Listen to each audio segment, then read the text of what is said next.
आप अपने आप को समझो।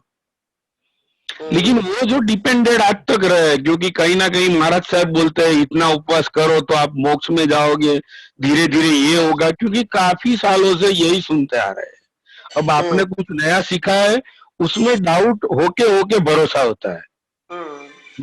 तो आप ये हमेशा अपनी साइड सिक्योर रखते हो, कैसे कि कहीं ना कहीं मैं बोल दूं कि ये मेरा अनुभव है, मैं ये आदमी हूं, तो ये लोग आपको खुद में खुद भगवान बना देंगे कहीं ना कहीं, कि चलो इनके चरण छो, वो जो बोलते हैं करो, अपना मोक्ष पक्का। लेकिन आपका कॉन्सेप्ट क्या है कि आप खुद को पहचानो। इसके लिए काफी सारे जॉब में इतने सारे लोग आपसे ये बुलवाना चाहते हैं, लेकिन आप अपनी पकड़ में बिल्कुल हिलते नहीं हो।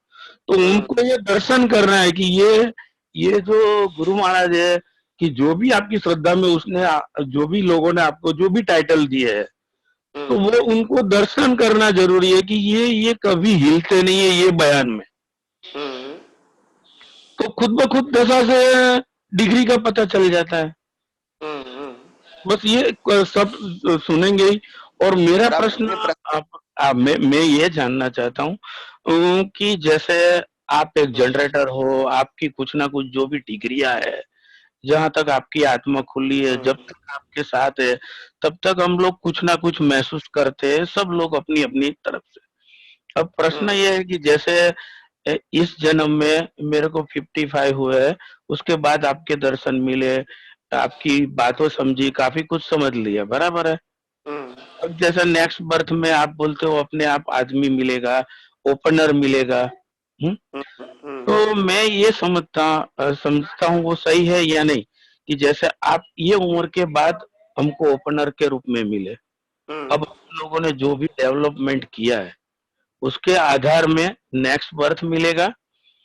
वो ओपनर कौन सी उम्र में, कौन सी, मतलब ये 55 के बाद हुआ क्यों, कि अब तक के जो कर्म डिस्चार्ज है वो कहीं ना कहीं डिस्चार्ज के बाद हमारी समझ भी बढ़ी।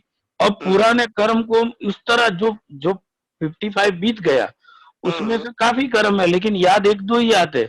मतलब हमारा डेवलपमेंट वो लेवल का था कि उसका प्रतिक्रमण या कुछ जरूरी नहीं है, या तो वो डेवलप नहीं जरूरी है, या तो वो कर्म अगले साल कर्म भुगतने में आएंगे, तब हम लोग इतने क्लियर होंगे कि ये जा रहा है और हम अपनी जगह पे है। लेकिन जब जरूरत होगी कि अब ऐसे कर्म आने वाले हैं कि जो हमारी समझ से बाहर है, तब वो डिग्री का गुरु मिलेगा, ऐसा समझे।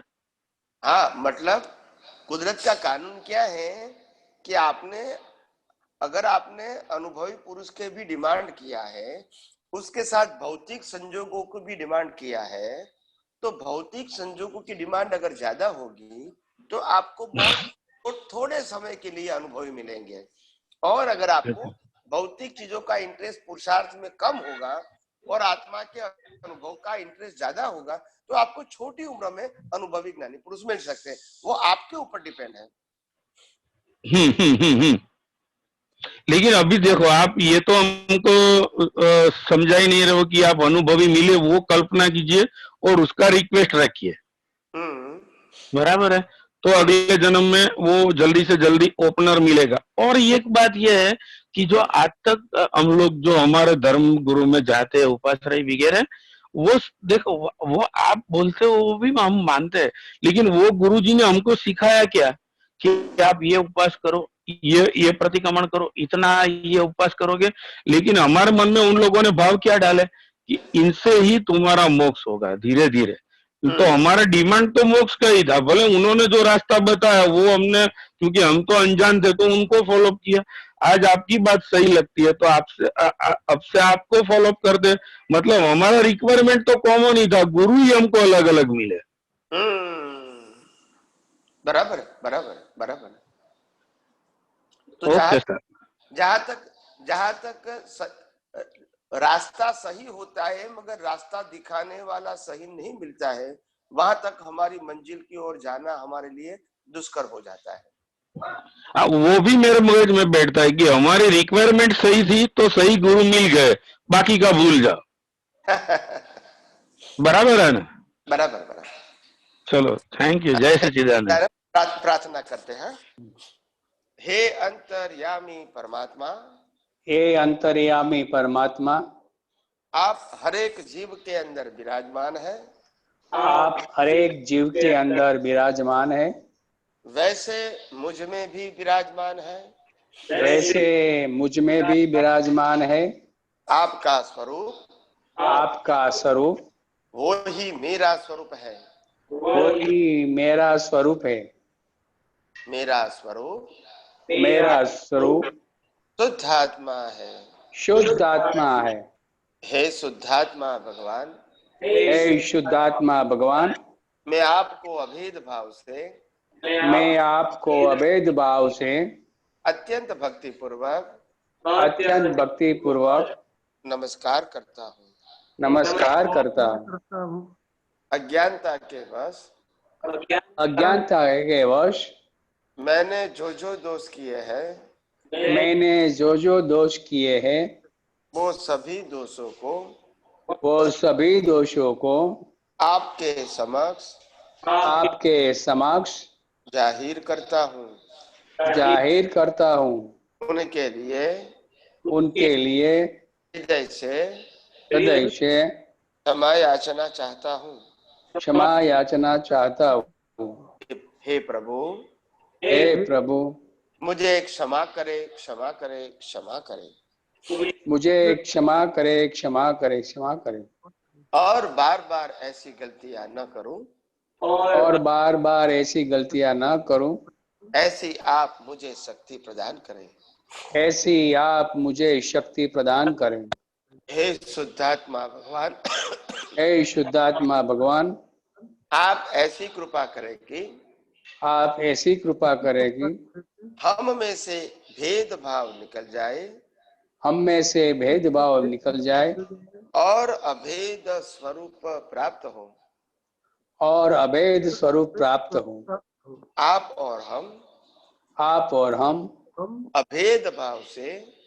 अभेद भाव से तन्मयाकार रहे। तन्मयाकार रहे। जय सच्चिदानंद। जय सच्चिदानंद।